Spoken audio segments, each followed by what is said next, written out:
নতুন মৌসুমে রিয়াল মাত্র দুজন খেলোয়াড়ই কিনেছে। একজন সময়ের অন্যতম সেরা তারকা কিলিয়ান এমবাপ্পে, আরেকজন ভবিষ্যতের তারকা ব্রাজিলের এনরিক।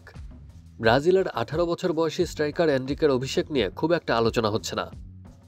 তবে রিয়ালে ফরাসি তারকা এমবাপ্পের অভিষেক কবে হবে, এটা যেন এখন ফুটবল বিশ্বের বড় এক প্রশ্ন। সবকিছু ঠিক থাকলে রিয়ালের জার্সিতে এমবাপ্পের অভিষেক হতে পারে খুব শীঘ্রই। ইউরোপিয়ান সুপার কাপে আটালান্টার বিপক্ষে ম্যাচ দিয়ে নতুন মৌসুম শুরু করবে রিয়াল। এই ম্যাচে বদলি হিসেবে মাঠে নামতে পারেন এমবাপ্পে। একই ম্যাচে রিয়ালের জার্সিতে অভিষেক হতে পারে এনরিকের। রিয়ালের কোচ কার্লো আনচেলত্তি দুজনকেই রেখেছেন ইউরোপিয়ান সুপার কাপের ম্যাচের স্কোয়াডে। আটালান্টার বিপক্ষে পুরো স্কোয়াডকেই পাচ্ছেন আনচেলত্তি। 30 জনের স্কোয়াডে অবশ্য তিনি চোটে থাকা দাভিদ আলাবাকেও রেখেছেন, যদিও 2025 সাল পর্যন্ত তার মাঠের বাইরেই থাকার কথা। Action sports.